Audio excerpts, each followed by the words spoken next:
बिस्मिल्लाहिर्रहमानिर्रहीम। अस्सलाम वालेकुम। कुकिंग विद मोहनी के साथ मैं हूँ मोहनी अरशद। अल्लाह ताला आप सबका हामी और नासिर हो। कचौरियाँ बनाने के वैसे तो बहुत से तरीके हैं, लेकिन आज मैं आपके लिए बहुत ही आसान और इंटरेस्टिंग तरीका लेकर आई हूँ।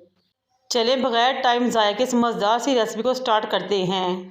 बिस्मिल्लाहिर्रहमानिर्रहीम। सबसे पहले मैंने एक बाउल में 2 कप मैदा छान के शामिल कर लिया।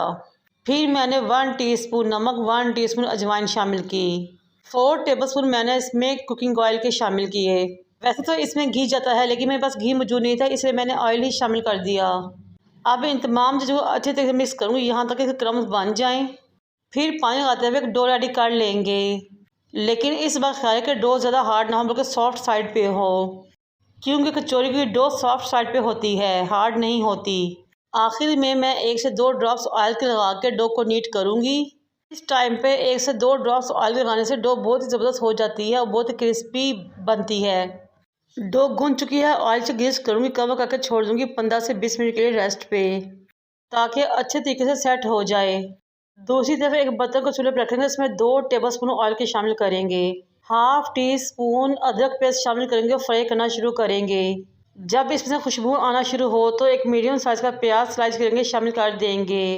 चंद सेकंड के लिए प्याज को फ्राई करें। हरा प्याज लूँगी, आधी प्याली इसमें शामिल कर दूँगी। हरे प्याज का जायका और टेस्ट बहुत ही ज़बरदस्त आता है। इसको भी 1 मिनट के लिए फ्राई करेंगे। फिर मैं 1 प्याले बारीक कटी बंद गोभी लूँगी और वो इसमें शामिल कर दूँगी। हमने इन तमाम चीज़ों को तेज़ आंच पर फ्राई करना है, ताकि ये पानी ना छोड़े, इनका मॉइस्चर इनके अंदर ही लॉक हो जाए और क्रंची और क्रिस्पी बने। हमने 2 मिनट के लिए गोभी को भूनना है, फ्राई करना है, ताकि वो थोड़ी सी बैठ जाए। फिर मैं इसमें 1.5 टीस्पून नमक शामिल करूँगी, 1 टीस्पून धनिया पाउडर, 1 टीस्पून ज़ीरा पाउडर और 1 टीस्पून चिली फ्लेक्स शामिल करूँगी। बाज़ार से जो कचौरियाँ मिलती हैं उसकी फिलिंग में लाल मिर्च पाउडर नहीं शामिल होता, बल्कि चिली फ्लेक्स होती है, ताकि कचौरियों की फिलिंग का रंग ख़राब ना हो और वो नेचुरल ही रहें। बॉयल एंड शेयर चिकन लूँगी, 1 प्याली इसमें शामिल कर दूँगी। बाज़ार से जो कचौरियाँ मिलती हैं उसकी फिलिंग में चिकन से डबल या ट्रिपल बंद गोभी शामिल होती है, इसलिए मैं इसमें डबल क्वांटिटी में बंद गोभी शामिल करूँगी। 3 से 4 हरी मिर्चें कटी हुई और ढेर सारा हरा धनिया शामिल करके मिक्स करेंगे और इस मज़ेदार से फिलिंग को साइड पे रख देंगे ताकि वो ठंडी हो जाए। इस स्टेज पे अगर मेरी वीडियो आपको अच्छी लग रही हो तो मेरी आप सबसे रिक्वेस्ट है कि मेरे चैनल को लाइक करें, शेयर करें, सब्सक्राइब करें और बेल आइकन को टच करें, ताकि मेरी तमाम वीडियोस आप तक पहुंच सकें। डो को रखे हुए आधा घंटा गुजर चुका है। डो को काउंटर पर लेकर आएंगे, मैदे को डस्ट करेंगे और इसको नीट करना शुरू करेंगे। फिर इसको एक रोल की शक्ल दे देंगे। एक तेज़ छुरी लेंगे, छुरी को मैदे में डस्ट करेंगे।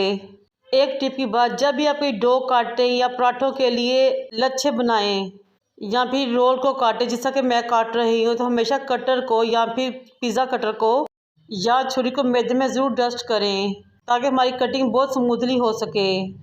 इस रोल को काटते हुए 5 पेड़े रेडी कर लें।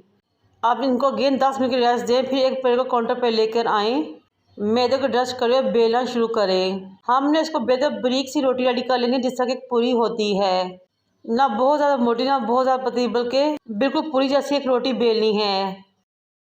फिर रोटी को उठाएं, साइड पे रखें, एक प्याली लेकर आएँ, उसको सेंटर में रखें। रोटी को इस प्याली के ऊपर रखें, हल्का सा हाथ से दबाएं सेंटर से और मज़ा से चिकन की वो फिलिंग जो मैंने रेडी की थी 1.5 टेबल स्पून के राउंड पर इसमें शामिल करें। अब इस रोटी के किनारे को पकड़ के आपने इस तरह चुन्नट या प्लेट डालें, जिस तरह के कपड़ों के प्लेट डालते हैं या फिर कचौरियों को हम फोल्ड करते हैं। इस तरह तमाम किनारे में प्लेट और चुन्नट डालते हुए इसको आपस में फोल्ड कर लेना है, जिस तरह के आपको नज़र आ रहा है। फिर इसको सेंटर से पकड़े, नीचे से वो पोर्शन जिसमें बैटर है उसको घुमाएं 2 से 3 मरतबा एक ही साइड पे, ताकि वो सील हो जाए। फिर ऊपर वाले पोर्शन को सीधा करें, उसके चुनट्स नीट करें। देखिए माशाल्लाह कितने ही शानदार चुनट्स लग रहे हैं और बहुत ही ज़बरदस्त लग रहे हैं। इस ज़बरदस्ती रेसिपी में लाइक और शेयर तो बनता ही है।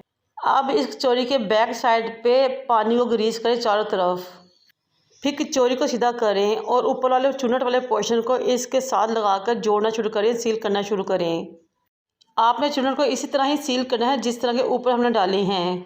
इस तरह बहुत ही ज़बरदस्त लेयर्स और चुनट्स आएंगी कचौरी में। ये देखें माशाल्लाह बहुत ही शानदार मज़ेदार सी फुलावा कचौरी रेडी हो चुकी है ना, बहुत ही मुनफी यूनिक कचौरी रेसिपी। मीडियम फ्लेम पे कुकिंग ऑयल गर्म करके कचौरी को नीचे वाली साइड से इसमें डालना शुरू करें।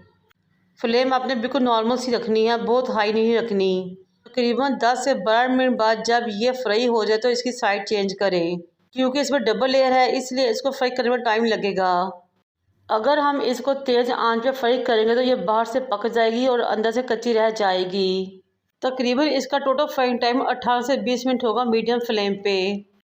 तभी बहुत मज़ा क्रिस्पी खसा कचौरी रेडी होगी। ये लीजिए जनाब, हमारी बहुत ही मज़ा टेस्टी और बहुत ही मुफीद डिज़ाइन की कचौरी रेडी हो चुकी हैं। अब हम इनको निकालेंगे, डिश आउट करेंगे और सर्व करेंगे। ये देखिए माशाल्लाह बहुत ही शानदार ज़बरदस्त कचौरियाँ बनी हैं। लेयर्स का तो कोई हिसाब भी नहीं। मेरी इस मज़ेदार और मुनफिद रेसिपी को ज़रूर शेयर कीजिएगा अपनी फैमिली फ्रेंड और दोस्तों के साथ और मुझे अपने फीडबैक से आगाह कीजिएगा। मुझे और मेरे वालिदैन को दुआ में याद रखें। अल्लाह हाफिज़।